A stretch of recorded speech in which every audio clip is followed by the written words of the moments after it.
अस्सलाम वालेकुम दोस्तों। आज मैं और आदिल दोनों जल्दी उठ गए। हम तैयार हो रहे थे साइट पर जाने के लिए। पर साइट पर जाने से पहले हम सोच रहे थे बेली जाने के लिए, जहाँ पर हमारा ऑफिस है। हमें वहाँ ओझा जी से मिलना था और साइट एक्सपेंस लेना था। जैसे ही हम ऑफिस में पहुँचते हैं, वहाँ पर हमें अली तो मिलता है, लेकिन ओझा जी नहीं मिलते। ओझा जी हमको गेट पर मिलते हैं। हम उनसे कुछ कैश कलेक्ट करते हैं और निकल जाते हैं साइट की तरफ। रास्ते में हम विष्णु भाई की, क्योंकि कल रात हम शादी में गए थे और सुबह कुछ बनाया नहीं था और जल्दी ही निकल गए थे, इसलिए कुछ खाया नहीं था सुबह में। विष्णु भाई की चाय और बन खाकर हम निकल जाते हैं साइट की तरफ।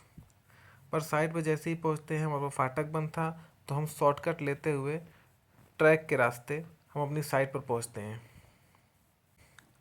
साइट पर पहुंचने के बाद हम शेखर भाई के साथ काम सेटअप करते हैं और वहाँ का काम सेटअप करते हैं। शेखर भाई को सारा काम समझाकर, प्लम्बर से कुछ बातें कर कर कि कैसे काम को आगे बढ़ाया जाए, आज क्या क्या हम कर सकते हैं, कैसे हम आउटपुट ढेर सारा निकाल सकते हैं, ये सब समझाकर हम शेखर भाई को यहाँ पर छोड़कर प्लम्बर को आगे लेके चले जाते हैं।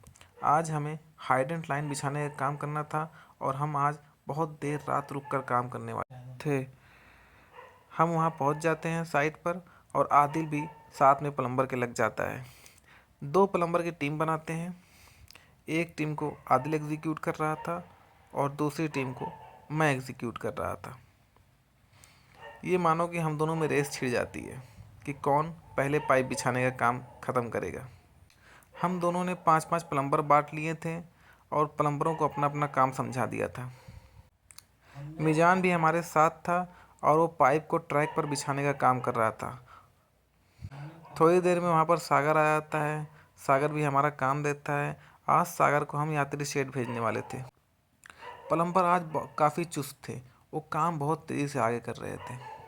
ट्रैक पर पाइप बिछाने का काम आसान नहीं है, यहाँ पर हमेशा चुस्त और दुरुस्त रहना पड़ता है। ट्रेन का काफ़ी ख्याल रखना पड़ता है, कोई हादसा ना हो सके। हमने अली से कुछ सामान मंगवाया था। अली आज हमारी साइट पर आया था सामान डिलीवर करने के लिए। वो हमें हमारा सामान दिखाता है, पर ये क्या, अली तो एक सामान भूल ही गया लाने के लिए। पर कोई नहीं, इसके लिए हम अली को थोड़ी सी सज़ा देते हैं और ट्रेनों पर दौड़ाते हैं। थोड़ी सी उछल कूद करने के बाद अली आखिरकार हमारी साइट पर पहुंच जाता है। आदिल अली को साइट पर घुमाता है।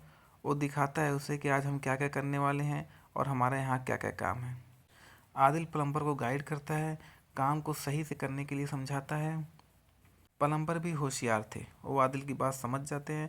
हमारा प्लम्बरों के साथ बहुत अच्छा बॉन्ड है। ये हमारे बहुत ही पुराने कारीगर हैं और हमारे साथ 10 साल से काम कर रहे हैं। हमने मीजान को इमरजेंसी में मार्केट भेज दिया कुछ सामान लाने के लिए, तो उसकी कमांड आदिल ने संभाल ली। आदिल ने ठान लिया कि वो सारी पाइप ट्रैक पर पहुंचवा देगा आज। वो काफ़ी तेज़ी से पाइप लेने का काम कर रहा था।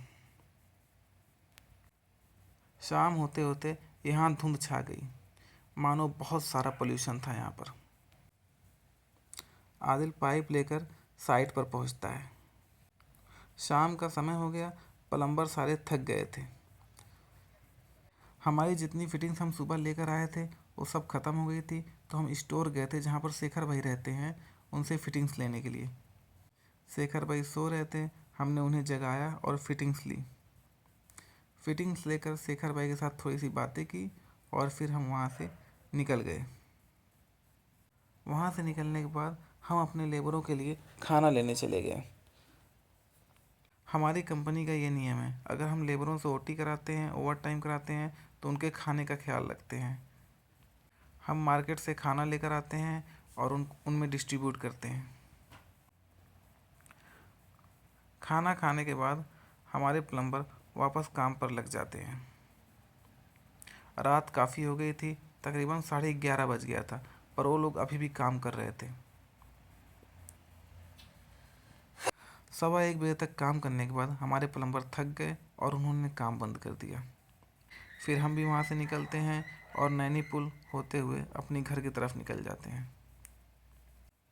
कुंभ की तैयारी जोरों से थी, पूरा शहर तैयार हो रहा था।